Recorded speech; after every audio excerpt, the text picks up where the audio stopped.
तो हाँ करिए। ओम अज्ञानतिमिरन्धस्य ज्ञानाञ्जनशलाकया चक्षुरुन्मिलितं येन तस्मै श्रीगुरुवे नमः। नमः ओं विष्णुपादाय कृष्णप्रेष्ठाय भूतले श्रीमते भक्तिवेदान्त स्वामी इति नामिने। नमस्ते सरस्वती देवी गौरवाणी प्रचारिणे निर्विशेष शून्यवादी पाश्चात्यदेशतारिणे। जय श्री कृष्ण चैतन्य प्रभु नित्यानंद श्री अद्वैत गदाधर शिवासादि गौर भक्त वृंद। हरे कृष्णा कृष्णा कृष्णा हरे हरे, हरे राम राम राम हरे हरे। हरे कृष्णा। हरे कृष्णा। सबका स्वागत है। 8वें अध्याय में चल रहे हैं हम अभी। भगवत प्राप्ति। राइट। 8वें अध्याय को फटाफट कौन रिवीजन करा देगा?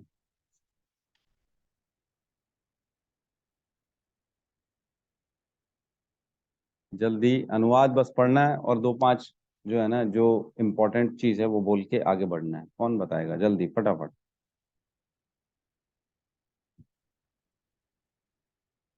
कोई ट्राई नहीं करेगा?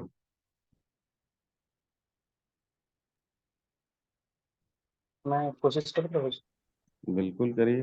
करनी ही चाहिए, सबको कोशिश करनी चाहिए, पीछे नहीं रहना चाहिए। कराइए। अध्याय 8 भगवत प्राप्ति श्लोक नंबर 1। अर्जुन ने कहा, हे भगवान, हे पुरुषोत्तम, ब्रह्मा क्या है, ब्रह्म क्या है, आत्मा क्या है, सकाम कर्म क्या है, या भौतिक जगत क्या है, तथा देवता क्या है, कृपया करके यह सब मुझे बताइए। तो पहले श्लोक में जो अर्जुन ने भगवान से 5 क्वेश्चन पूछते हैं, उसके बाद दूसरा श्लोक पढ़ते हैं। हे मधुसूदन, यज्ञ का स्वामी कौन है, और वह शरीर में कैसे रहता है, और मृत्यु के समय भक्ति में लगे रहने वाले आपको कैसे जान पाते हैं। फिर दूसरे श्लोक में अर्जुन ने फिर से 3 क्वेश्चन पूछे। तो पहला और दूसरे श्लोक में अर्जुन सवाल करते हैं, टोटल 8 सवाल पूछते हैं भगवान से। तो भगवान तीसरे श्लोक में उत्तर देते हैं 3 सवालों का। भगवान ने कहा, अविनाशी और दिव्य जीव ब्रह्म कहलाता है, और उसका नित्य स्वभाव अध्यात्म या आत्मा कहलाता है। जीवों की भौतिक शरीर से संबंधित गतिविधि कर्म या सकाम कर्म कहलाती है। तो यहाँ पे भगवान ने अर्जुन के 3 सवालों का जवाब दिए। फिर नेक्स्ट श्लोक में, हे देहधारियों में श्रेष्ठ, निरंतर परिवर्तनशील यह भौतिक प्रकृति अधिभूत भौतिक अभिव्यक्ति कहलाती है। भगवान का विराट रूप, जिसमें सूर्य तथा चंद्र जैसे समस्त देवता सम्मिलित है, अधिदैव कहलाता है। तथा प्रत्येक देहधारी के हृदय में परमात्मा स्वरूप स्थित मैं परमेश्वर अधियज्ञ यज्ञ का स्वामी कहलाता हूँ। तो यहाँ पे अर्जुन के 4 क्वेश्चन का जवाब भगवान देते हैं इस श्लोक में। फिर उसके बाद लास्ट में चार जो नहीं, एक तीन। सवाल, तीन तीन हम्म। तीन उसके बाद पांचवे वाले श्लोक में, और जीवन के अंत में जो केवल मेरा स्मरण करते हुए शरीर का त्याग करता है, वह तुरंत मेरे स्वभाव को प्राप्त करता है, इसमें रंच मात्र भी संदेह नहीं है।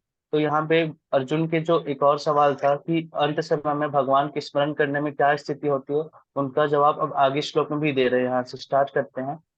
हे कुंती पुत्र, शरीर त्यागते समय मनुष्य जिस जिस भाव का स्मरण करता है, वह उसी उसी भाव को निश्चित रूप से प्राप्त करता है। तो यहाँ पे भगवान उनका जवाब दे रहे हैं 8वें क्वेश्चन का, कि जो अंत समय में जैसे जैसे जिस जिस भाव का स्मरण करते हैं, उनको उस भाव का शरीर प्राप्त होता है। फिर उसके बाद अगले श्लोक में भगवान कहते हैं, एतदेव हे अर्जुन, तुम्हें सदैव कृष्ण रूप में मेरा चिंतन करना चाहिए, और साथ ही युद्ध करने के कर्तव्य को भी पूरा करना चाहिए। अपने कर्मों को मुझे समर्पित करके तथा अपने मन एवं बुद्धि को मुझ में स्थिर करके तुम निश्चित रूप से मुझे प्राप्त कर सकते हो। तो यहाँ पे भगवान अर्जुन से कहते हैं कि जो तुम्हारा काम है, जो तुम्हारा स्वधर्म कर्तव्य है, उन सबको करते हुए निष्काम भाव से भगवान का चिंतन करते हुए तुम्हें भगवान को याद करना चाहिए, स्मरण करना चाहिए, जिससे कि भगवान को निश्चित रूप से प्राप्त कर सकोगे। फिर उसके बाद नेक्स्ट श्लोक में बोलते हैं, हे पार्थ, जो व्यक्ति मेरा स्मरण करने में अपना मन निरंतर लगाए रखकर अविचलित भाव से भगवान के रूप में मेरा ध्यान करता है, वह मुझे अवश्य ही प्राप्त होता है। तो यहाँ पे भगवान फिर उनका 8वें क्वेश्चन का ही आंसर अभी कंटिन्यू दे रहे हैं, कि जो भगवान का स्मरण करते हैं, निरंतर निरंतर मन में भगवान को अविचलित भाव से ध्यान करते रहते हैं भगवान को व्यक्ति के रूप में, उसे अवश्य ही प्राप्त होते हैं। फिर उसके बाद नेक्स्ट श्लोक में बोलते हैं, मनुष्य को चाहिए कि परम पुरुष का ध्यान, सर्वज्ञ पुरातन नियंता लघुत्तम से भी लघुत्तर प्रत्येक का पालन करता समस्त भौतिक बुद्धि से परे अचित्य तथा नित्य पुरुष के रूप में करे।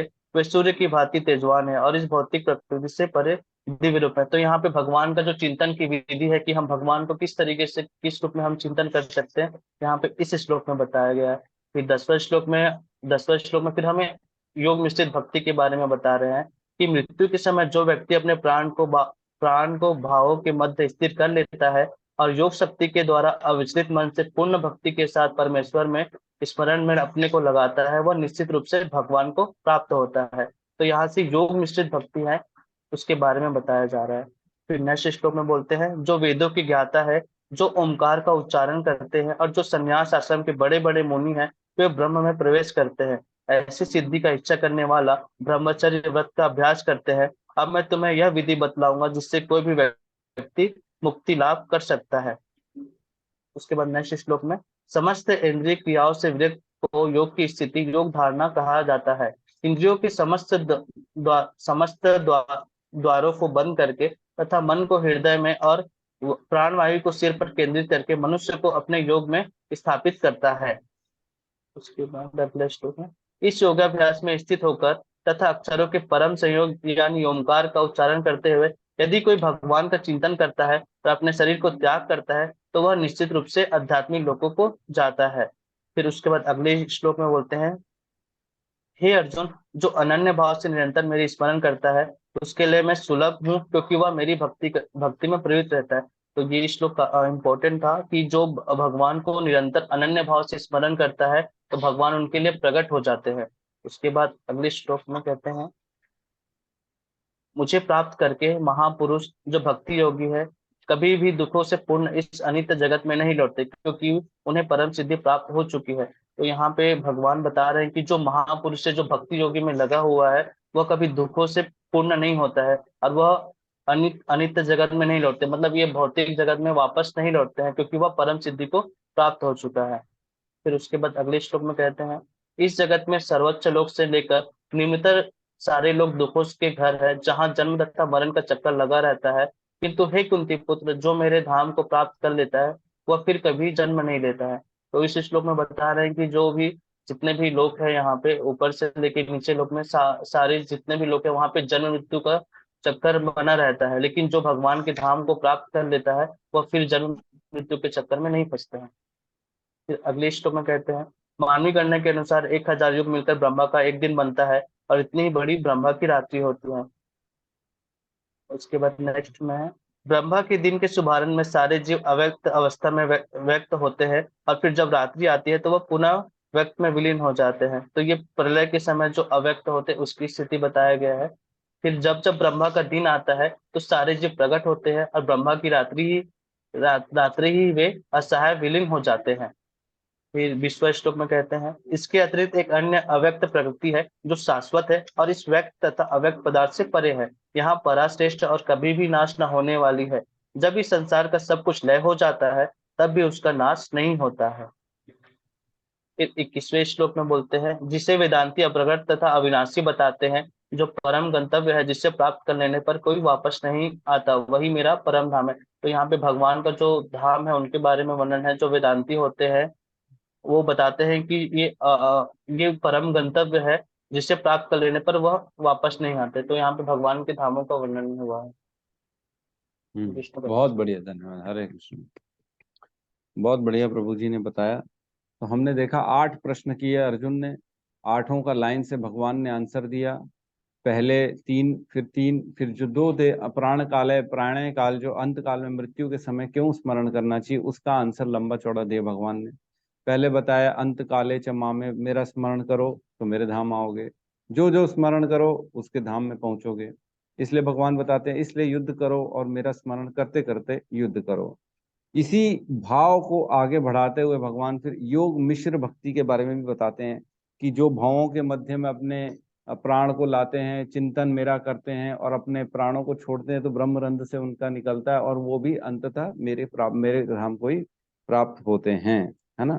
तो ऐसे लोगों के बारे में बताया, वो ओमकार का उच्चारण करते हैं, ब्रह्मचर्य व्रत का पालन करते हैं, सन्यासी होते हैं। इस प्रकार ये लोग अपने योग धारणा की स्थिति में पहुंचते हैं। ठीक है।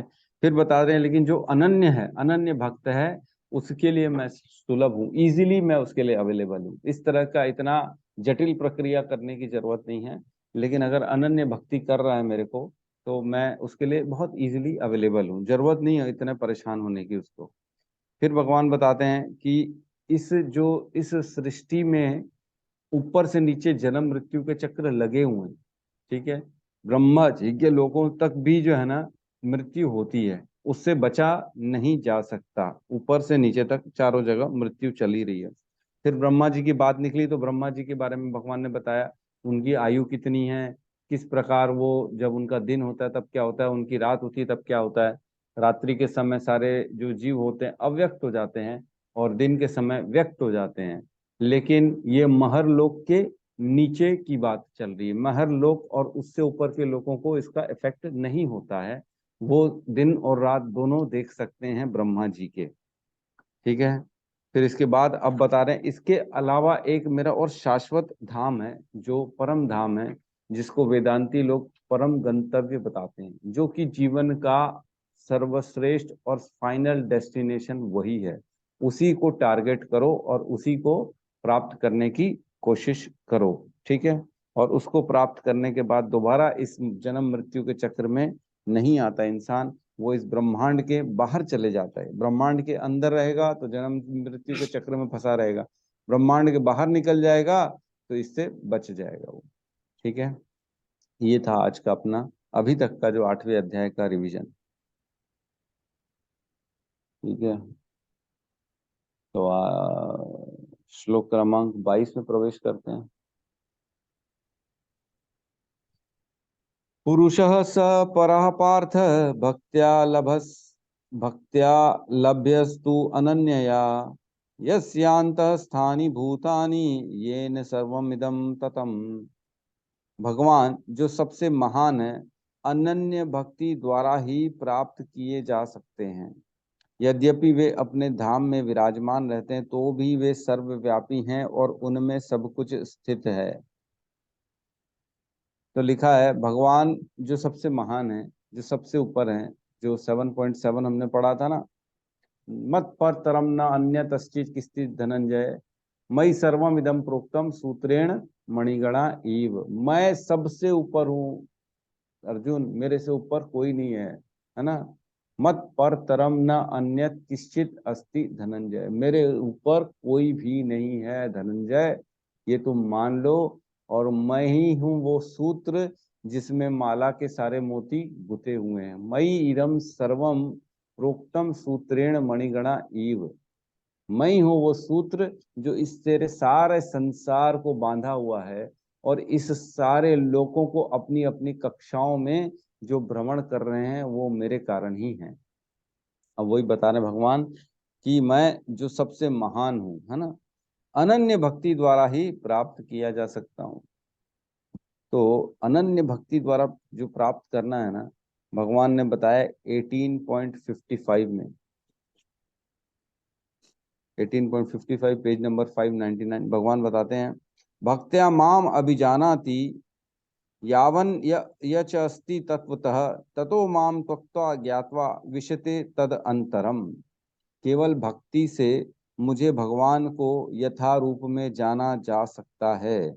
जब मनुष्य ऐसी भक्ति से मेरे पूर्ण भावनामृत हो जाता है तो वह वैकुंठ जगत में प्रवेश कर सकता है। तो बता रहे हैं भगवान केवल भक्ति से मुझको जाना जा सकता है। एक और श्लोक आता है 11.54, बोलेंगे।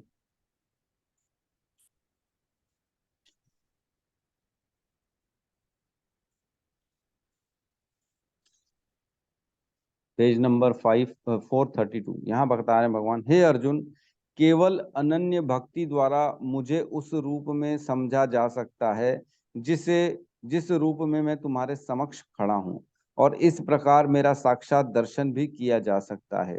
केवल इसी विधि से तुम मेरे ज्ञान के रहस्य को पा सकते हो। वेरी वेरी वेरी इंपॉर्टेंट चीजें चल रही हैं, डिस्कशन।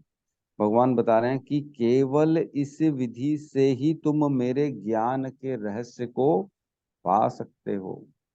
अनन्य भक्ति के द्वारा ही भगवान बोलते हैं, एक तो मैं रिवील होता हूँ, मेरा जो स्वरूप है, जो मेरी समझ है, वो तुमको तब होगी जब तुम मेरे अनन्य भक्त बनोगे। और केवल अनन्य भक्त के सामने ही मैं अपना स्वरूप प्रकट करता हूँ, और मेरा ज्ञान भी वो तभी अब पा सकते हैं जब वो मेरे भक्त बनेंगे, अदरवाइज वो नहीं प्राप्त कर सकते हैं। ठीक है, एक और श्लोक आता है।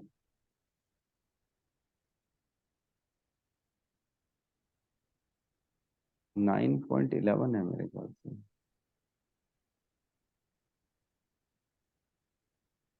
नहीं, 9.11 में तो कौन नहीं जान पाता, जब मैं मनुष्य रूप में अवतरित होता हूँ तो मूर्ख मेरा उपवास करते हुए मुझे परमेश्वर को, दिव्य स्वभाव को नहीं जान सकते। वो नहीं जान सकते जो इस भौतिक संसार में लगे हुए हैं, वो भगवान को नहीं समझ सकते हैं, है ना। तो इस प्रकार भगवान ने काफी जगह बताया हमको कि केवल और केवल मैं भक्ति के द्वारा ही जाना जा सकता हूँ, और मैं ऐसे नहीं जाना जा सकता। एक श्लोक आता है 6.47, शायद उसमें भी यही कहते हैं भगवान।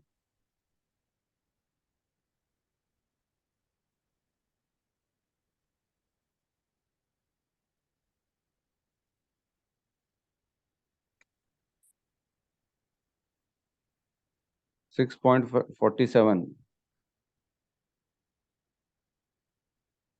इसमें कहते हैं, समस्त योगियों में से जो योगी अत्यंत श्रद्धा पूर्वक मेरे परायण हैं, अपने अंतःकरण में मेरे विषय में सोचता है और मेरी दिव्य प्रेमा भक्ति करता है, वह योग में मुझसे परम अंतरंग रूप से युक्त रहता है और सबों में सर्वोच्च है, यही मेरा मत है। तो योगियों में जो अनन्य भक्ति कर रहा है, वो भगवान बता रहे हैं सबसे उच्च है। एक आध दो श्लोक और है, अपन पढ़ेंगे, जिसमें और बता रहे भगवान कि मैं जो है ना, केवल भक्ति के द्वारा ही जाना जा सकता हूँ।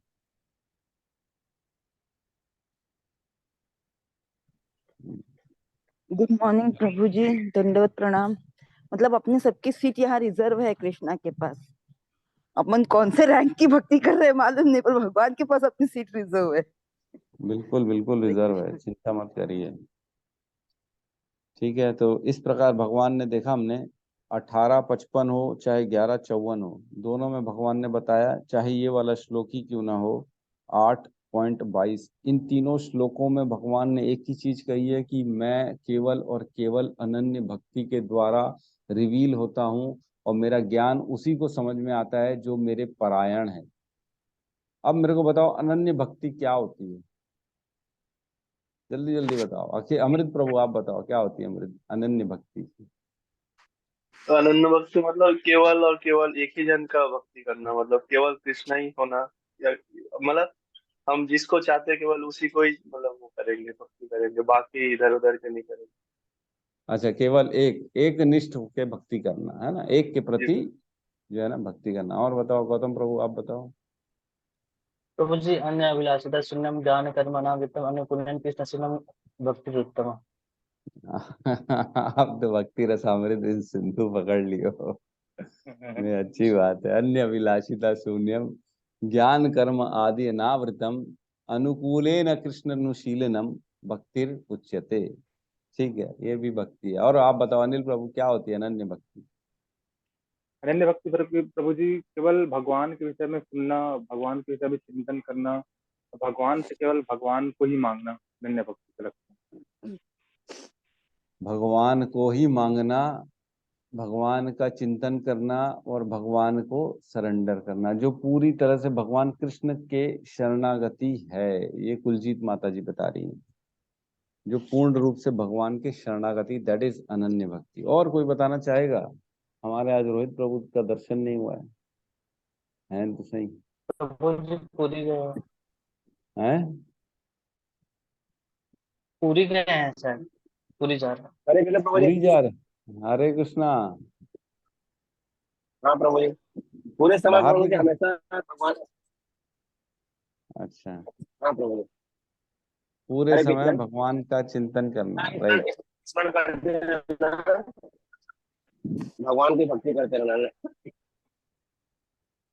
ठीक है। यस, सोनिका माता जी बताएंगी, एक्टिव रहती है हमेशा, सारे श्लोक कंठस्थ है माता जी को भगवत गीता के। प्रणाम प्रभु जी। प्रभु जी जी हरे मैं माता भी जी। वही कृष्णा बताने माता जी वाली के थी लिए। अपने अभिलाषिता शून्यम वाला। प्रभु जी ने बता दिया पहले ही। अरे अन्य अभिलाषिता शून्यम, अन्य अभिलाषिता शून्यम, ज्ञान कर्म आदि अनावृतम, अनुकूलेन कृष्ण अनुशीलनम, भक्तिर उच्यते। ये अनन्य भक्ति के लिए सबने एक ही श्लोक बोल दिया। ठीक है, और कौन बताना चाहेगा अनन्य भक्ति क्या होती है? हमारी सोनाली माता जी बताएंगी क्या?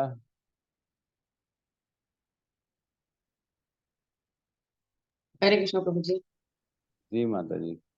तुमने तो बता ही दिया कि अच्छा, ये सब चीजों के कारण भगवान कृष्ण और हर चीज में सिर्फ उन्हीं को याद करना।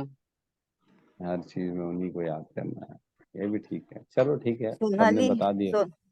सोनाली सोनाली, अन्य to the power raise to the power अन्य इज इक्वल्स टू अनन्य भक्ति।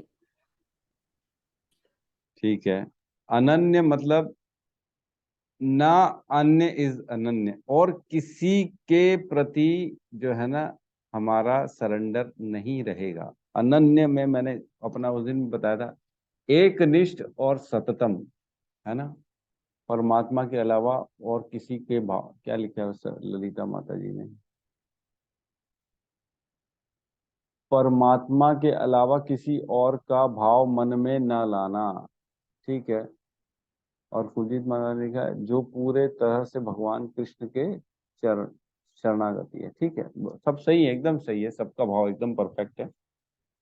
इसमें दो चीज है, अनन्य में सततम आता है, ऑलवेज कंटिन्यूअस, और अनन्य में सिर्फ एक के प्रति शरणागति। हमने चर्चा की थी, एक निष्ठ होना और सतत लगे रहना भक्ति में, ये अनन्य शुद्ध प्रेमा भक्ति होती है। इसको सब तरह से बोला जा सकता है, अनन्य भक्ति भी है, प्रेमा भक्ति भी है, शुद्ध भक्ति भी है, केवल भक्ति भी है, और सारी चीजें ये एक ही है कुल मिला के। और इसके दो गुण बेसिकली हैं कि एक निष्ठ और जो है ना ऑलवेज कंटिन्यूअसली, हमेशा सततम, ये दोनों चीज जब आएंगी तब अनन्य भक्ति हो जाएगी। तो एक बार क्या हुआ, वृंदावन में एक भक्त जा रहे थे, उनकी यात्रा निकली, तो उनके आगे भक्त रहते, बड़े जोर जोर से जोर शोर से उनके जय जयकार करते हुए गुरु जी को लेके जा रहे थे।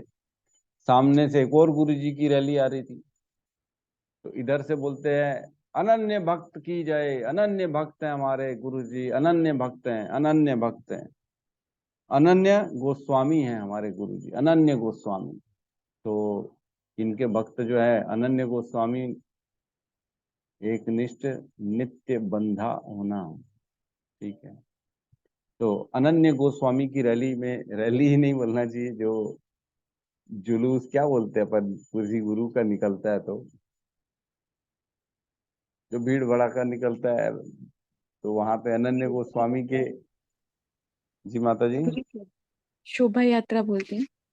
यात्रा, हाँ यात्रा, शोभा यात्रा निकल रही थी, तो सामने से अनन्य गोस्वामी की भी यात्रा आ रही थी। उनके शिष्य उनको जय जयकार कर रहे, इनके शिष्य इनको जय जयकार कर रहे। तो दोनों आपस में टकरा गए, बोले अब आगे निकलेगा तो निकलेगा कौन? बोले कोई बात नहीं, दोनों गोस्वामियों को मिला देते हैं, चर्चा करें पहले आपस में दोनों ये हैं कौन कौन। तो दोनों उतरते हैं और पहले जो है ना पूछते हैं अनन्य वाले से कि आप अनन्य गोस्वामी कैसे हो? तो बोले अनन्य हैं हम अनन्य मतलब हम किसी और को नहीं मानते हैं, हम केवल कृष्ण के शरणागति हैं, इसलिए हम अनन्य गोस्वामी हैं। तो बोले हाँ बहुत बढ़िया, तालियां तालियां। फिर अनन्य गोस्वामी पूछते हैं आप फनन्य गोस्वामी कैसे हो? आप फनन्य का क्या मतलब होता है? तो फनन्य गोस्वामी बताते हैं आप ये मानते तो हो कि कोई और है जिसको हम नहीं मानते, है ना, आप सिर्फ कृष्ण के शरणागति हो और किसी के शरणागति नहीं हो, लेकिन आप ये मानते तो हो कि वो भी एग्जिस्ट करते हैं। हम तो ये भी नहीं मानते कि कृष्ण के अलावा कुछ और इस संसार में है, हम तो सबको कृष्णमय के रूप में देखते हैं। ये हो गया फनन्य गोस्वामी। वाह भाई वाह, ऐसे तो इस प्रकार से लोग जो है ना मजे करते हैं। ये कोई कथा नहीं है, ये ऐसी है, जोक है। ठीक है, तो यहाँ पे अनन्य भक्ति के द्वारा भगवान को प्राप्त किया जा सकता है। यद्यपि वे अपने धाम में विराजमान रहते हैं तो भी वे सर्वव्यापी हैं और उनमें सब कुछ स्थित है। तो ये श्लोक बड़ा ना टिपिकल है, बड़ा कॉम्प्लिकेटेड है, इतना इजी नहीं है। वो कह रहे सर्वव्यापी हैं, यद्यपि वो अपने अपने धाम में विराजमान रहते हैं तो भी सर्वव्यापी हैं, हर कहीं है भगवान। तो मंदिर क्यों जाए भाई? हैं, लोगों का यही तो डिबेट होता है, बोले हर कण कण में भगवान है, मंदिर क्यों जाना, दिन रात वहीं बैठ के क्यों घुसे घिसे माला, कहीं पे भी भगवान का बस चिंतन कर लो, बस भगवान तो हर कहीं है, सर्वव्यापी है। तो क्या ये ठीक है? इस श्लोक के हिसाब से तो ठीक लग रहा है, भगवान सर्वव्यापी है, मंदिर जाने की जरूरत नहीं है, घर में ही बैठो दीवार के सामने, दीवार में भगवान का चिंतन करो और वहीं माला करो, वहीं विग्रह की सेवा कर लो, पूजा कर लो। क्या ये ठीक है? नहीं, क्यों? क्यों ठीक नहीं? अमृत प्रभु बताओ। प्रभु जी, मैं वो भक्ति वैष्णव स्वामी महाराज जी का मतलब सुना था उनका, बोलता एयर तो हर जगह होता है, लेकिन हम जैसे हाँ पंचर हो जाता है तो हमको जाना पड़ता है पंचर वाले के पास एयर डलवाने के लिए। उसी अरे तरह वो भगवान सब जगह है, लेकिन उनका अरे वो मतलब अच्छे से उनके पास जाने के लिए मतलब मंदिर जाना जरूरी है। हाँ, हर कण कण में भगवान है, तो क्या मंदिर में नहीं है? मंदिर में भी तो है, उन कणों से ही तो बना हुआ है मंदिर। बल्कि एक और स्पेशलिटी है मंदिर में, मंदिर में स्पेशल प्राण प्रतिष्ठा होती है। भगवान बताते हैं कि मैं विग्रह में अपने स्वरूप को, मतलब विग्रह को स्वीकार करता हूं और उसके माध्यम से अपने भक्तों की सेवा को स्वीकार करता हूं, है कि नहीं? जिस प्रकार प्रभु जी ने बताया हवा हर कहीं है, लेकिन गाड़ी में जैसे टायर में हवा कम हो जाती है तो क्या ऐसी फूक फूक के भर देते हैं क्या? हर कहीं है तो भर दो ऐसी हवा, नहीं भर सकते। जाना पड़ेगा आपको कंप्रेस्ड एयर वाले के फॉर्म में, जहां से वो स्पेशली भर सके हवा। हवा तो हर कहीं है। वैसे ही कहते हैं पानी जो बनता है H2O से बनता है, दो हाइड्रोजन और एक ऑक्सीजन मिला के पानी बनते हैं। तो क्या पानी ऐसे हवा से पी लेंगे? दो हाइड्रोजन उठाए और एक ऑक्सीजन मुंह में डाले, पानी हो गया, पी लिए, ऐसा पॉसिबल है क्या? नहीं है। उसका एक प्रोसेस होता है, पानी को तो पानी ही पी सकते हैं, ऐसा नहीं है हाइड्रोजन और ऑक्सीजन हर कहीं है फिर तो पी लो, बना लो। तो पानी के बिना, पानी से हाइड्रोजन और ऑक्सीजन बनता है, हाइड्रोजन ऑक्सीजन से पानी नहीं बनता। ठीक है। उसी प्रकार हवा के लिए भी एक स्पेशली जगह जाना पड़ेगा जहां से आप अपनी गाड़ी में हवा भरा सकें। इसी प्रकार हर चीज के पीछे पीछे ना कुछ कार्य करने पड़ते हैं। दूध में जैसे घी है, तो उसके अंदर घी दिखता थोड़ी है, कहाँ है घी, दिखाओ, नहीं दिखेगा। दूध से पूड़ी तल देंगे क्या? पूड़ी अगर तलनी है तो दूध से तल देंगे क्या? उसी के अंदर तो घी है, तल दो तू पूड़ी को दूध से तो वो तो तुम्हारा आटा ही खराब हो जाएगा, सब खत्म, कचरा। नहीं, उसका प्रोसेस होता है, आप उसमें से पहले उसको धोओगे, मक्खन निकालोगे, उससे फिर घी बनाओगे, फिर उसके बाद घी से पूड़ी तल सकते हो। उसी प्रकार भगवान सर्वव्यापी हैं, लेकिन उनकी सेवा करने की विधियां हैं, उस विधि से वो सेवा स्वीकार करते हैं। भगवान धाम में भी हैं और सब जगह कण कण में व्याप्त हैं, हर किसी के हृदय में भगवान परमात्मा के स्वरूप में बैठे हुए हैं और उससे उनकी वो सेवा स्वीकार करते हैं। ठीक है। तो इसमें ना भक्ति को लेके बहुत सारे श्लोकों का मैंने वर्णन किया है, निकाला है। तो हम तात्पर्य में प्रवेश नहीं करते हैं, क्योंकि यही सब लिखा हुआ है तात्पर्य में कि भगवान जो है ना अपने धाम में तो रहते हैं और उसके अलावा फिर हर जगह व्याप्त हैं। तो हम श्लोकों पे रेफरेंस में जाते हैं, है ना। 11.54 पढ़ लिए, 6.47 भी हमने पढ़ लिया। योगी नाम अपि सर्वेशाम मद गतेन अंतरात्माना श्रद्धावान भजते यो माम स में युक्त तमो मतः। योगियों में सर्वश्रेष्ठ योगी वही है जो मेरे परायण है, जो श्रद्धा से मेरी भक्ति में लगा हुआ है, वही योगी सर्वश्रेष्ठ है। भगवान 6.47 बताते हैं। 9.22 हमने पढ़ा क्या? मेरे ख्याल से वही है जिसमें बताते हैं कि मूढ़ व्यक्ति जो है मेरे को नहीं जान सकता, है ना। 9.22 नहीं, ये कहते हैं जो, किंतु जो लोग अनन्य भाव से मेरे दिव्य स्वरूप का ध्यान करते हैं करते हुए निरंतर मेरी पूजा करते हैं, उनकी जो आवश्यकताएं होती हैं उन्हें मैं पूरा करता हूँ, और जो कुछ उनके पास है उनकी उसकी रक्षा करता हूँ। है तेषाम नित्य युक्ता नाम योगक्षेम वहां में हम। योगक्षेम वहां में हम मतलब ये LIC की टैगलाइन है। LIC में लिखा रहता है नीचे योगक्षेम वहां में हम, मतलब जो तुम्हारे पास नहीं है मैं उसकी रक्षा करूंगा और जो तुमको चाहिए वो प्रदान करूंगा। भगवान बोलते हैं जो अनन्य मेरा भाव से भक्ति करता है हमेशा मैं उसके लिए खड़ा हूं, उसको जो चाहिए मैं प्रदान करता हूं। तो भी लोग अपने ऊपर बिलीव करते करने हैं तो हमको हम करेंगे, हम आई विल डू दिस प्रभु जी, yes I can and I will.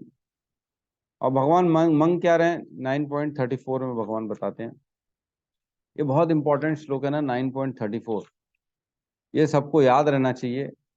एकदम सेम श्लोक है, 9.34 भी सेम है और 9.65 है मेरे ख्याल से, 9 पॉइंट नहीं 18.65, 18.65। हाँ देखिए खोलेंगे दोनों श्लोकों को। 9.34 में भगवान बताते हैं मन मना भव मद भक्तो मद्याजी माम नमस्कुरु मामेव एष्यसि युक्तैव आत्मानाम मत परायणः। मैं अपने मन को मेरे नित्य चिंतन में लगाओ, मेरे भक्त बनो, मुझे नमस्कार करो और मेरी ही पूजा करो। इस प्रकार मुझ में पूर्णतः तल्लीन होने पर तुम निश्चित रूप से मुझको प्राप्त होगे। ये बताते हैं 9.34 में। और 18.65 में बताते हैं मन मना भव मद भक्तो मध्याजी माम नमस्कुरु माम एवेश्यसि सत्यम सत्यम ते प्रति जाने प्रतियो असि में। सदैव मेरा चिंतन करो, मेरे भक्त बनो, मेरी पूजा करो और मुझे नमस्कार करो, इस प्रकार निश्चित रूप से मेरे पास आओगे। मैं तुम्हें वचन देता हूं क्योंकि तुम मेरे परम प्रिय मित्र हो। दोनों श्लोक सेम है, सेम एकदम सेम। भगवान को जरूरत नहीं थी रिपीट करने की, एक ही श्लोक ऐसा है जिसको भगवान ने रिपीट किया है पूरे इसमें भगवत गीता में, क्योंकि भगवान ये चाहते हैं हमसे, ये करो तुम। पहले 9वें अध्याय में बताते हैं अर्जुन को कि ये करो तो तुम पूर्णतः तल्लीन हो जाओगे, तो निश्चित रूप से मुझको प्राप्त हो जाओगे। फिर 18वें अध्याय में रिवीजन कराते हैं, भाई ये दो चीज बहुत इंपॉर्टेंट है अर्जुन, इसको करो तुम, किसी भी हाल में इसको करो। क्यों करो? क्योंकि तुम मेरे परम प्रिय मित्र हो। है ना, जैसे अपना कोई खास होता है ना, अरे मैं तेरे को बता रहा हूँ कर ले भाई कर ले, हाथ जोड़ रहा हूँ तू इसको कर ले, है ना, कर ले कर ले। भगवान भी वही बोल रहे हैं अर्जुन तू मेरा खास प्रिय मित्र है इसलिए देखो बता रहा हूँ, ये तू कर ले, इसको करेगा तो तू मेरे पास आ जाएगा। भगवान देखो कितने कितने डेस्परेट है अपने भक्त को अपने धाम में बुलाने के लिए, तू कर ले यार कर ले, पूरा ज्ञान दे दिए उसको, बार बार बता रहे, रिवीजन करा दिए कि ये तू कर ले बस, और कुछ मत कर, ये कर ले तो मेरे पास आ जाएगा, तू मेरा भक्त बन जा। भगवान बता रहे बार बार अपने भक्त बनने के लिए। तो एक श्लोक आता है 10.10 खोलेंगे, जिसमें भगवान बताते हैं कि जो मेरे शरणागति है उसे मैं ऑलरेडी खुद ब खुद ज्ञान प्रदान करता हूँ। ठीक है, तेषाम सतत युक्ता नाम भजता माम प्रीति पूर्वकम ददामि बुद्धि योगम तम येन माम उपयंति ते। जो प्रेम पूर्वक मेरी सेवा करने में निरंतर लगे रहते हैं, मतलब जो अनन्य भक्त हैं, उन्हें मैं ज्ञान प्रदान करता हूं जिसके द्वारा वे मुझ तक आ सकते हैं। सब भगवान करेंगे, है ना, आपको जरूरत नहीं है गीता पढ़ने की, भागवतम खोलने की, बस अनन्य भक्ति में लगे रहो, एक निष्ठ हो जाओ, शरणागति कर लो, है ना, तो भगवान सिर्फ आपको सब कुछ सब वही करेंगे। एक तो योगक्षेम वहां में हम बता दिया कि तुम्हारे पास जो है उसकी रक्षा मैं करूंगा, जो नहीं है वो प्रदान मैं करूंगा। उसके बाद यहाँ बता रहे हैं कि मैं ज्ञान भी दूंगा ताकि तुम मेरे पास पहुंच सको, लेकिन करना क्या है, मन मना भव मत भत पाओ मध्याज इमाम नमस्कुरु, मेरे को नमस्कार करो, मेरे पारायण बनो, मेरी भक्ति करो और दिन रात मेरा ही चिंतन करो। ये चार चीजें करोगे तो अनन्य भक्त कहलाओगे और इस प्रकार तुम मुझ तक पहुंच सकते हो। और एक और श्लोक आता है 14.26,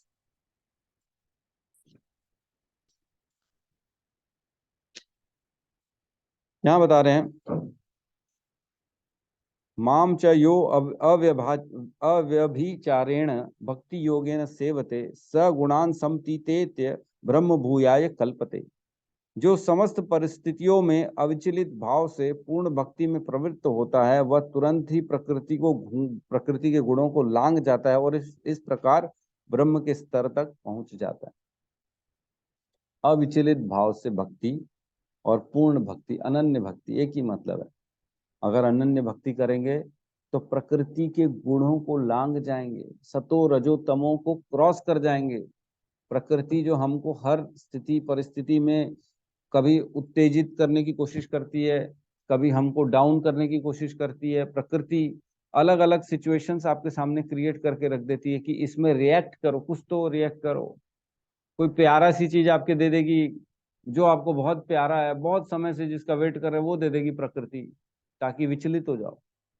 तो आपको अपने आप को कंट्रोल करना है, प्रकृति के इन सब लोभन में नहीं आना। जी सोनिका माता जी बोलिए कुछ। हरे कृष्णा प्रभु जी। प्रभु जी जी माता यहाँ जी। पे सर्वोपाधि विनिर्मुक्तम वाला वो श्लोक भी रेफरेंस दे सकते हैं? बिल्कुल दे सकते हैं, वो भी तो भक्ति है। सर्वोपाधि विनिर्मुक्तम तत्पर तेन निर्मलम कृष्णानुशीलनम भक्तिर उत्तमम। उत्तम भक्ति यही है कि जो नहीं उसमें तो ये है, ऋषिकेन ऋषिकेश सेवनम भक्तिर उत्तमम। अपनी इंद्रियों से भगवान की सेवा करनी है ना। सर्वोपाधि विनिर्मुक्तम तत्पर तेन निर्मलम ऋषिकेन ऋषिकेश सेवनम भक्तिर उत्तमम। वो भक्ति उत्तम है। नारद पंचरात्र का श्लोक है जिसमें सारी उपाधियों को अपने को छोड़ना है। राइट। तो बहुत अच्छा लग रहा है सुन के कि हमारे जो भक्त हैं इनको सारे श्लोक कंठस्थ हैं, अन्य अभिलाषिता शून्यम है। और जो है अभी माता जी ने भी श्लोक बता दिया, बहुत अच्छा लग रहा है। ऐसे ही जो है आगे बढ़ेंगे तो अपने अपने लेवल पे फिर प्रचार करना चालू कर देंगे। सबको अपने अपने लेवल में प्रचार करना ही चाहिए। राइट। जितना ज्ञान मिला है उसका, ये ज्ञान सिर्फ आपको अपने लिए नहीं मिला है कि लिए और अलमारी में रख दिए, मैं किसी के साथ नहीं शेयर करूंगा, किसी को नहीं बताऊंगा, मेरे पास तो आ गई ये चीज, अब तो मैं हूं, मैं सीधा जाऊंगा भगवान के पास, कोई जाए चाहे नहीं। ऐसा नहीं है। आपको इसको शेयर करना है। जितना जितना आप शेयर करेंगे उतना उतना ये बढ़ेगा, कम नहीं होगा। अंदर रख देंगे तो कम हो जाता है, धीरे धीरे धीरे धीरे कम हो जाएगा। ये ऐसी चीज है। भक्ति को पोषण करना है, डेली पोषण। जितना उसके बारे में चर्चा करेंगे, जितना लोगों को बताएंगे, वो बढ़ती चली जाएगी, बढ़ती चली जाएगी। ठीक है। तो भगवान बता रहे हैं कि मैं हर कहीं हूँ और मैं अपने धाम में भी हूँ। मैं अपने धाम में भी रहता हूँ और हर कहीं रहता हूँ, और उनमें सब कुछ स्थित है। सब कुछ भगवान में स्थित है ना। और इसमें ज्यादा चर्चा की जरूरत नहीं है मेरे ख्याल से।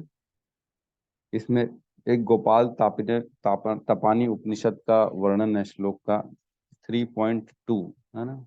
इसको मैं आपको श्लोक को बता दे रहा हूँ क्या लिखा है इसमें।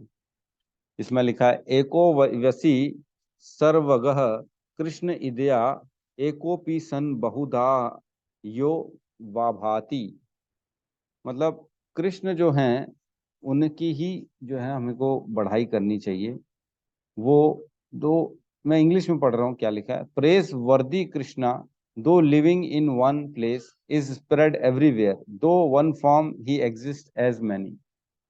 उनका एक ही व्यक्तित्व, एक ही स्वरूप है, लेकिन वो हर कहीं मौजूद हैं, है ना। और रहते एक अपने धाम में हैं, लेकिन हर कहीं पाए जाते हैं वो, हर कहीं मिलते हैं वो।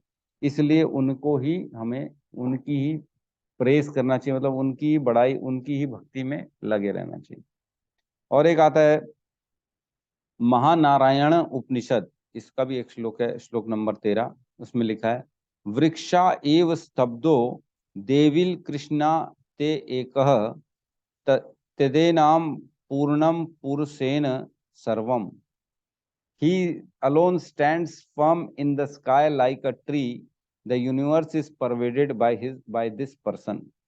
मतलब एक पेड़ की तरह, बड़ा जो वृक्ष होता है ना, उसकी तरह भगवान अकेले खड़े हुए इस पूरे संसार में, और पूरा जो संसार है वो उन्हीं के परवेडेड, उन्हीं के ही मतलब इशारों से चल रहा है, उन्हीं के ही, उसी वृक्ष के समान जो है ना भगवान, उन्हीं के अंदर सारी शरणागति, उन्हीं के नीचे सब पूरा संसार चल रहा है।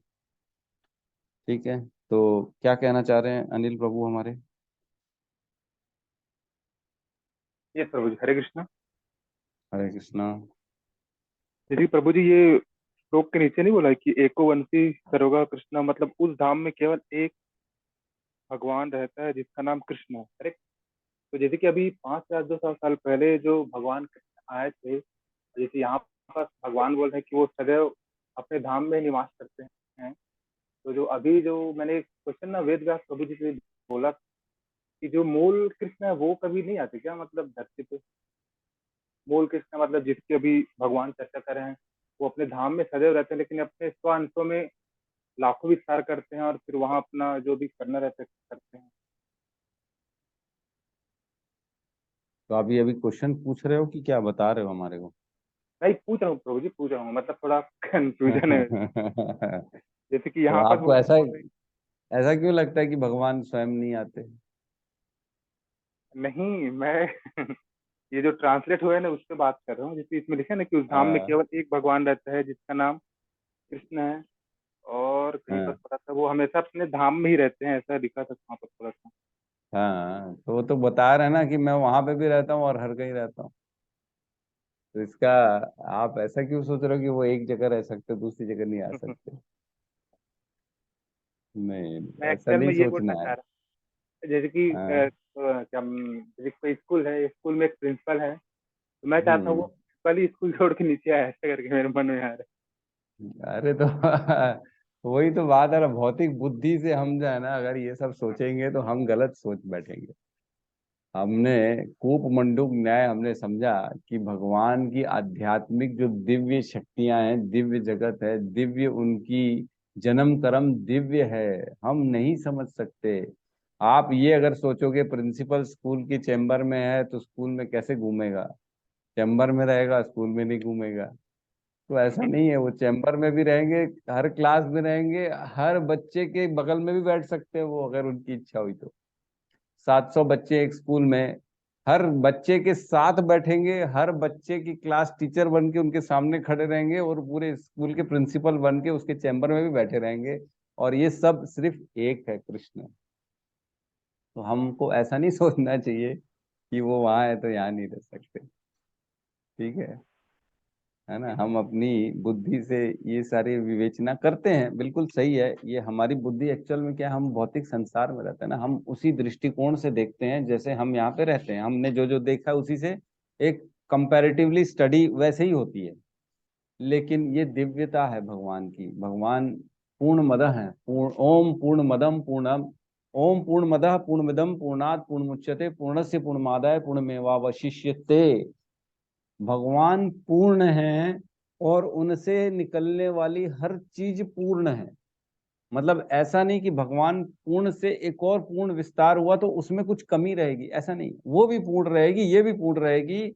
और इसके निकलने के बाद जो बच जाएगा वो भी पूर्ण रह जाएगा, और इस पूर्ण से अनेक पूर्ण निकलते हैं, एक पूर्ण नहीं निकलता। तो ये है भगवान, है ना? हम सोचेंगे कि भगवान तो ऑफिस में है तो नहीं, ये गलत है, ऐसा नहीं है। ठीक है प्रभु जी, क्लियर है?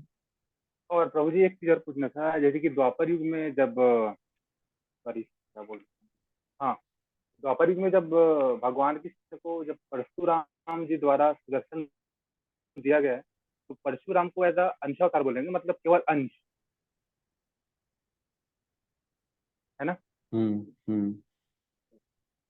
तो वो सुदर्शन चक्र देते हैं, तो जब भगवान कृष्ण चक्र को धारण करते हैं, सेम उसी टाइम में मतलब परशुराम भी है, भगवान कृष्ण भी पृथ्वीलोक में, सेम उसी टाइम में मतलब वो गोलोक में भी है। तो जो यहाँ के जो कृष्ण है, जो गोलोक धाम में कृष्ण है, दोनों जो मतलब दोनों पूर्ण है कहना चाहिए, एक दूसरे को पूरक है, या फिर आप जो बताया सेम वैसे ही लोग? दोनों पूर्ण है। तो इसमें मतलब ऐसा। बिल्कुल सही। जी जी। अ, दोनों पूर्ण है, वो यहाँ पे भी है और उसी समय वहां पे भी है, और उसी समय किसी और ब्रह्मांड में भी है, वहां पे भी लीला कर रहे हैं। और उसी समय और भी ब्रह्मांडों में है, वहां पे भी लीला कर ले। ये है भगवान, है ना। और उसी समय सबके हृदय में भी है, और उसी समय हर कण कण में भी है, और उसी समय देवताओं के हृदय में भी हैं, जिनको द्वारा वो सबको प्रदान करा रहे हैं। और उसी प्रकार दूसरे भक्तों के हृदय में भी हैं, जो अहम भक्ता पराधीनो बोलते हैं, मैं दूसरे भक्त का भी पराधीन हूँ, उसकी भी सेवा कर रहे हैं उसी समय, सब उसी प्रभु समय, एक जी ही समय हो रहा है। प्रभु जी यस प्रभु जी, माता। भगवान जी नमक के जैसे हैं, दिखते नहीं है पर सब जगह हैं। एक चुटकी नमक डाल भी दिया तो वो दिखता नहीं है, पर उसका टेस्ट सब जगह आता है। वैसे उसका अस्तित्व सब जगह रहता है, ऐसे भगवान जी का अस्तित्व सब जगह है। हाँ, सब जगह है भगवान, और भगवान का अपना स्वरूप भी है। आपने ये देखो, फिर से पढ़ो ये श्लोक, पुरुषः सह पराः। सबसे पहली लाइन क्या, पुरुषः, मतलब वो एक पुरुष हैं। भगवान अपने बारे में बता रहे हैं, पुरुषः स परा पार्थ भक्त्या लभ पार्थ भक्त्या लभ्य तु अनन्या। अनन्य भक्ति से जो प्राप्त किया जाता है ना, किसको प्राप्त किया जाता है, वो एक पुरुष है। पुरुष स परा, वो एक परम पुरुष है, परम पुरुषोत्तम भगवान का नाम है, पुरुषोत्तम। पुरुषों में उत्तम इस पुरुषोत्तम, वो पुरुष है। वो उसी समय, जैसे माता जी ने बताया, नमक की तरह हर कहीं घुले हुए हैं, और उसी उसी समय उनका एक स्वरूप भी है, पुरुष के रूप में है। तो भगवान को हमको पुरुष जानना है, मानना है। वो एक व्यक्ति है, व्यक्ति भी हैं। जिस प्रकार सरकार जो होती है, वो एक उसका प्रेसिडेंट होता है, प्राइम मिनिस्टर होता है, सरकार जो चलाने वाला है। लेकिन सरकार हर कहीं होती है, सरकार को ऐसे देख नहीं सकते हो, लेकिन सरकार है, जिसके कानून बने हुए हैं उसके द्वारा आपको फॉलो करना है। अगर आप कुछ गलत करोगे तो सरकार देख रही है आपको, आपके ऊपर चालान ठोक देगी। परसों ही मेरी गाड़ी का चालान आ गया मेरे पास, 1,000 रुपए का। मेरे को पता ही नहीं पड़ा मैंने कहाँ क्या तोड़ा, कौन सा सिग्नल तोड़ दिया, लेकिन चालान मोबाइल में आ गया 1,000 रुपए का। लेकिन अब वो कौन है, और सरकार है भैया, नजर डाले हुए आपके ऊपर। कौन चला रहा है सरकार को, प्रधानमंत्री चला रहे हैं सरकार को, वो कौन है, एक व्यक्ति है। तो उसी प्रकार भगवान एक व्यक्ति है, जो अपनी शक्ति के माध्यम से पूरे संसार को चला रहे हैं। जी गौतम प्रभु बोलिए। प्रभु जी क्या बोलते हैं, हमने वो भी तो देखे ना, जब ब्रह्मा जी भगवान कृष्ण के सभी दोस्तों को ले जाते हैं, तो भगवान कृष्ण अपने सभी जितने भी दोस्त हैं, ग्वाल है गाय, सभी लोग उन्होंने करते हैं, बट उनके जो रहता है उसमें कुछ कमी नहीं रहता है, सभी को समान मतलब प्यार मिलता है उनके सभी को। भगवान खुद का विस्तार कर देते हैं, और सारे मित्र गण बन जाते हैं, इवन गाय तक बन जाते हैं भगवान, और चले जाते हैं वापस। हर कहीं है भगवान। एक्चुअल में समझना है, जो क्रिएटर है ना, एक्चुअल में उससे हम कभी पार नहीं पा सकते। ये जो क्रिएट किया है उसको कैसे आप, उसको कैसे समझ सकते हो। हमको ही क्रिएट किया है जिसने, ठीक है, वो उसने जो ज्ञान दिया उसी के माध्यम से हम उनको समझ सकते हैं। सरेंडर करेंगे तो समझ सकते हैं, लेकिन अपनी बुद्धि से नहीं समझ सकते। ये तो समझ जाइए कि अपने लॉजिक से भगवान को समझना इम्पॉसिबल है ना। भगवान को समझने के लिए सिर्फ और सिर्फ भक्ति चाहिए, शरणागति चाहिए, नवधा भक्ति, है ना। सुन के जो है ना, जो नौ नौ प्रकार से भगवान की शरणागति स्वीकार कर सकते हैं, है ना। श्रवणम कीर्तनम स्मरणम विष्णु पाद सेवनम अर्चनम विग्रहम, और क्या है, साख्यम दास्यम आत्मनिवेदनम। ठीक है, इन 9 प्रकार से भगवान की हम भक्ति कर सकते हैं। कोई भी एक चीज पकड़ के भी भगवान की भक्ति की जा सकती है। और आप जो है ना, 2-3 को भी कर सकते हो, जैसी आपकी इच्छा, जो गुण आपके अंदर, वो गुण उसको उत्पन्न करो और भगवान की भक्ति कर लो। ठीक है, किसी का प्रश्न है तो ठीक है, नहीं तो क्लास को क्लोज करते हैं हम आज की। इसमें नेक्स्ट पेज में 1-2 चीजें थी जो हमने डिस्कशन नहीं की थी।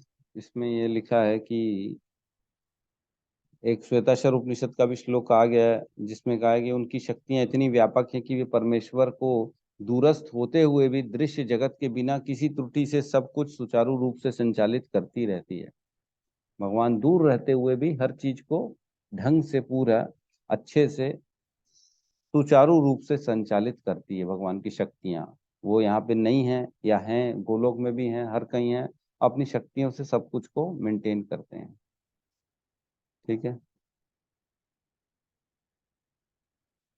ब्रह्म संहिता के 2-3 श्लोकों का वर्णन है, 37 का वर्णन है और 35 का वर्णन है। तो ये पढ़ेंगे तो अच्छा रहेगा। इसको आप अगर हो सके तो सत्यम प्रभु डाल दीजिएगा। ब्रह्म संहिता 35 और 37 श्लोक तो आप पढ़ लीजिएगा सब। उसमें भगवान की धाम का, भगवान किस प्रकार हर जगह प्रवेश करके उसको चलायमान करते, उसके बारे में वर्णन है। ठीक है, ठीक है, आज की क्लास को क्लोज करते हैं। और हमारे अनिल प्रभु की एक बीच में रिक्वेस्ट आई थी जिसको हमको अनाउंसमेंट करना था। सब भक्तों से निवेदन है, आप ही निवेदन कर दीजिए प्रभु जी। नहीं प्रभु जी, बोलिए ना, बोलिए ना आप। अरे बोलिए बोलिए। मैं एक्चुअल में जैसे कि प्रभु जी से बात हुआ था ना, कई बार बात हुआ था, तो कभी याद आ रहा है। तो डिस्कशन में ये हुआ था कि जैसे कि हम लोग भगवत गीता पढ़ रहे हैं, तो भगवत गीता पढ़ने के बाद हमारी लाइफ में क्या चेंजेस आया, शारीरिक रूप से, मानसिक रूप से, आध्यात्मिक रूप से, तो वो हमको ना कम से कम 30 सेकंड में अपने को बताना था। ज़्यादा से ज़्यादा आप 1 मिनट भी कर सकते हैं, बाकी उसको हम एडिट करके शॉर्ट में कोई यूट्यूब में या फिर स्टेटस में या फिर ग्रुप में हम लोग डालना चाहते हैं, ताकि लोग, अन्य लोग भी मतलब उससे इंस्पायर हो और गीता के प्रति लोगों का रुझान बढ़े। क्योंकि मैंने कई लोगों को देखा, हमारे ग्रुप में बहुत सारे ऐसे लोग हैं जो, जिनके पास भगवत गीता है, जो ग्रुप में भी हैं 300-250, लेकिन पढ़ते कोई नहीं है। तो जैसे कि हम लोग ग्रुप में डालेंगे अपना जो एक्सपीरियंस या फिर उसको बोलते हैं रियलाइजेशन, अगर शेयर करेंगे तो इसी बहाने कम से कम लोगों को प्रेरणा मिलेगी कि वाकई में हमको भगवत गीता पढ़नी चाहिए। तो इस पर्पज से मतलब आपसे रिक्वेस्ट था, कम से कम 30 से 40 सेकंड का आपको वीडियो बना के भेजना है। मिनिमम 30 सेकंड का और मैक्सिमम 60 सेकंड का आप वीडियो बनाएंगे। भगवत गीता मैं पढ़ता हूँ और भगवत गीता पढ़ने से मेरे जीवन में क्या परिवर्तन है, ये आप उसमें मेंशन कर सकते हो। और भगवत गीता कितनी जरूरी है पढ़ना, आप ये उसमें मेंशन कर सकते हो। और अपना एक वीडियो बना के आपको भेजना है, ताकि अनिल प्रभु अपने चैनल में उस वीडियो में सबका वीडियो डाल के उसको अपलोड करेंगे, ताकि लोगों को प्रेरणा मिले कि भगवत गीता पढ़ना क्यों जरूरी है। तो आप अपने शब्दों में प्लीज प्लीज इसको जरूर डालिए कि मैं भगवत गीता पढ़ता हूँ, मेरे को क्या उससे बेनिफिट मिला है और क्यों पढ़ना जरूरी है इसको इस जीवन में। और आप भी पढ़िए, जो भी मैसेज आपको ऐसा लगता है कि दूसरों को इससे प्रेरणा मिलेगी, आप वो मैसेज उसमें डालिए। तो प्लीज सबसे निवेदन है कि आज 2-3 दिन में प्लीज डाल दीजिएगा भगवत गीता, या उसमें लगे तो एक आध श्लोक भी आप कोट कर सकते हो, जैसी आपकी इच्छा है, जैसा भी आपको अच्छा लगे, बट अपने शब्दों में उसकी आपको व्याख्या करनी है। ठीक है, राइट। राइट, ठीक है। उम्मीद कर रहा हूँ आज से वीडियो आना चालू हो जाएगा। हरी बोल। ठीक है, हरि बोल। ठीक है, ठीक है, सब मिलके हरे कृष्ण महामंत्र का जाप कर लेते हैं। हरे कृष्णा कृष्णा हरे कृष्णा कृष्णा कृष्णा कृष्णा हरे हरे हरे हरे हरे राम हरे राम राम हरे राम राम हरे हरे। राम राम हरे हरे। सभी सभी भक्त भक्त वृंद की वृंद जय। की जय। जय जगत गुरु शील प्रभुपाद की जय। जय जय गौ निताई प्रेमानंदे। गौर प्रेमानंदे। हरि हरि बोल, हरि हरि बोल। बोल।